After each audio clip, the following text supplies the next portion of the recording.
I am Ferdinand Marcos, and I am the President of the Republic of the Philippines. I stand today on behalf of 110 million Filipinos. Hi everyone, hello Universe, it's me again.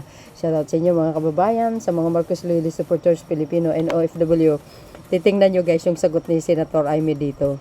Kasi 'di ba, pinuna ni, kumbaga sinagot ni Pangulong Marcos Jr.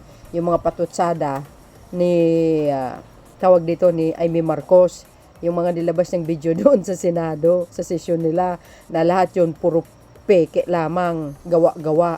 Eh, di ba? Yun lang naman ang intensyon ng video na yun, yung mga pinapalabas ni Aimee Marcos, para lang paninira lang yun. Eh, alam po natin, basta pag DDS talaga, walang matinong mga sinasabi. So, sinagot ni Pangulong Marcos Jr. Sabi niya dito, she should fire her staffer who give her that information because, fake news hurts everyone.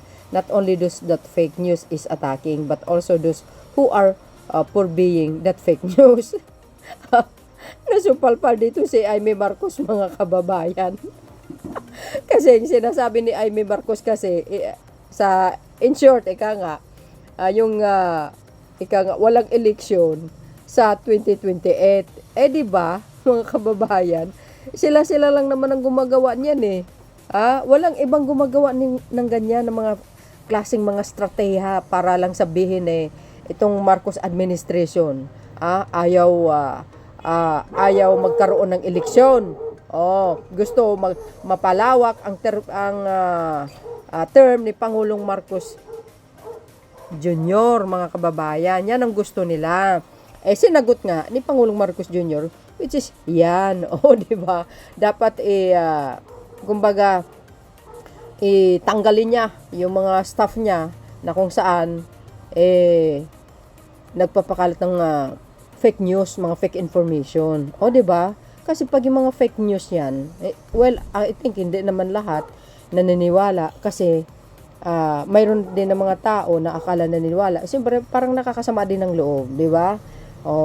Kasi ang fake news talaga, may gusto sabihin ang fake news kasi guys, talagang wala kasi naman maidudulot yan sa lahat. Kumbaga, akala mo totoo yun pala, gawa-gawa lang. Bakit? Gusto lang nila maninira. Di mismo yung tao na papakalat nun, fake news nga. Dahil ang pagkatao niya fake. Kaya parang naano ba dito, na open si Aimee Marcos dito sa sinasabi ng Pangulo. Sabi kasi ng politiko, President Ferdinand Marcos Jr. on Friday rejected the accusation of his elder sister, Senator Aimee Marcos, that there are efforts to amend the 1987 Constitution to extend the term of elected public officials. In a press briefing after this 4-day state visit to Japan, Marcos said his sister should fire her staff who give her fake news about supposed attempt towards charter change. Yan. Ang mga ginawa nilang fake news talaga. Okay, sinagot ni Pangulong Marcos Jr. Di ba? Saan ka naman makakita niyan, guys, na i-extend mo ang term ng Pangulo sa 2028, ilang years na lang, 2 years na lang, di ba? Hindi madali ang pagpapalit ng 1987 Constitution. Correct me if I'm wrong, yung sinasabi charter change. My gosh! Gawa-gawa nila yan. Pero alam nyo, itong mga Duterte talaga, panel, ewan ko ba bakit sobrang eager nila talaga na makaupo sa Malacanang. Pero sa aking pananaw, isa lang yung intensyon ng mga yan, kumbaga ma-absurdo lahat ng mga kasamahan nilang nakukulong. Pero guys, sana tayong lahat magising na wag na natin hayaan na makabalik sa pwesto ang mga yan. Kasi delikado ang bansa, sa totoo lang. Alahalanin nyo, baka gusto nyo i-occupied ng China yung Pilipinas. Hindi tayo papayag yan. Sigurado, kaguluhan yan. Alam natin, pag nagkataon, naggulo, walang ibang nanggugulo, kundi yung pamilya na yan. Ito po yung... So, dahil dyan mga best, itong sagot ni Aimee. Sabi din ng politiko, the public ref between President Ferdinand Marcos Jr. and his sister, Senator Aimee Marcos, depend on Friday that after the Senator fire back the president accusation that he had spread fake news about an alleged plot to amend the constitution and postpone future election. Saan kami makakita niyan? Kasi alam nyo guys, si Amy Marcos natutong nagsinungaling dahil dito nga sa pagsanib niya sa Duterte. Oh, totoo yun. Sa nakikita ko, pananaw ko, ang nakarating sa kanya ang fake news. Oh, tingnan mo, binaliktad. Malinaw sa video at speech ko kung sino ang nasa meeting.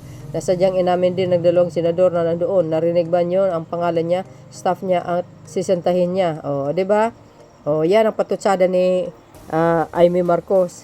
Ayaw talaga magpatalo, no? Kayo guys, kanino kayo naniniwala? Sa kanya o kay Pangulong Marcos Jr.? Of course, sa matalino. 'Di ba? Sa kay Pangulo. Tural, nakita nyo yung sesyon nila sa Senado, yung pinalabas niya ng mga video doon. O anong sinabi sa kanya ng mga kapwa niyang senador? Black propaganda. O, 'di ba? Fake news. Nasupalpal kaya si Amy Marcos doon sa loob ng Senado sa mga kasamahan niya. Tinawag na fake news. Totoo naman. Fake news naman ang ginagawa niya. O, ayan ang sinabi niya. Nakarating sa kanya ang fake news. Ikaw ang nagdala ng fake news dahil yun ang katotohanan. Even yung mga kapwa mo senador, pinagsabihan ka ng fake news. Yung mga video mo. Naloko na. Hindi niya tanggap, mga kababayan, na supalpal siya mismo presidente ng Pilipinas. So yun guys, ang aking pinaka-latest update. Natatawa ako dito kay Babalina. Nako, naloka ako. Titingnan natin tong mga ito kung magtatagumpay sila sa mga layunin nila, no? Alam nyo, pag ito mga nakaupo, ay sos, walang kwenta na ang Pilipinas. Bakit? Tingnan nyo yung ginawa nila kay Bato. 'Di ba? Puganti. Pero mismo tingnan nyo. Sino ba ang nagpatakas? Ay nako. So yun guys, ang aking pinaka-latest update. Thank you guys for watching. See you again on my next upload. Bye bye and baboos. God bless Philippines. There's more. Follow me and likes. Bye everyone.